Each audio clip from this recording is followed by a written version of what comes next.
Hey guys, in this video, I'm going to walk you through the steps on how to fix your phone key that you're using with your Tesla. Every once in a while, I have this issue where when I walk away from my Tesla, it doesn't automatically lock the doors. When I walk up to it and try to open the door, they don't open. I have to manually open it through the app. Or even when I'm in the car itself and I try to shift into reverse or drive, it won't let me. It has me use the Tesla key card instead. So if this is an issue for you, I'm going to walk you through the steps on how you can go about fixing this. So the first thing, we want to make sure in our settings area that we have Bluetooth toggled on. If your Bluetooth isn't on, your phone key isn't going to work. But in this instance, I have my Bluetooth turned on, and if I go into my Bluetooth, I can see that I am connected to my Tesla Model Y.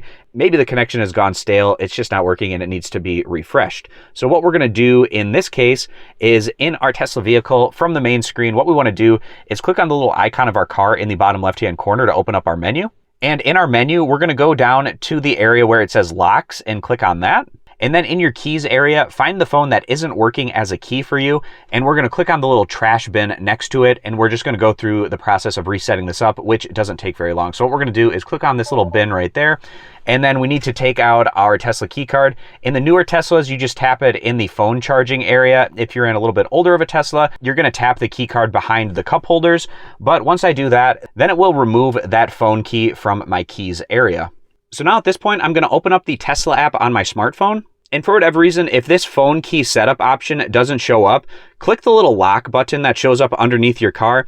It won't be able to lock your doors because obviously it's been disconnected. And at that point, it should show up with this phone key option to set it up. Another thing, if you're having issues when you click setup where it's not communicating with your vehicle, I'd recommend holding down the power button on your phone and then doing a restart, restarting your phone, rebooting it from fresh. And then after that, open up the Tesla app again.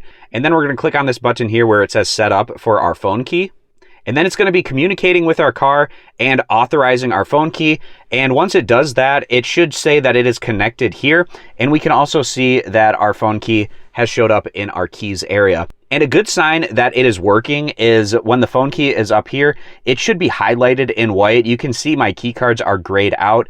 If your phone is grayed out, that means that it's just not connecting. It's not going to work properly. So what we want to see is having our phone key set up and having it highlighted in white is a pretty good sign that it is now set up and working properly. So now just to show you that this is working, I'll put my foot on the brake and I can slide it into reverse and it is now working as a key. So that's a good sign. Also at this point, now that it's set up properly, when I walk away from my Tesla, my door should lock automatically. And then when I walk up to it, I should be able just to open up the door automatically if I have my phone in my pocket. And now I don't need to tap my key card to put it into drive or reverse. As long as I have my phone in the car with me, I should be able to do that automatically with my Tesla phone key. Thank you to Joa for supporting this video and the content on my channel. Please consider checking out Joa's premium Tesla products and accessories through the link in the description. Use my exclusive discount code THANKS at checkout to save. I appreciate you watching. Subscribe to the channel for more Tesla content in the future.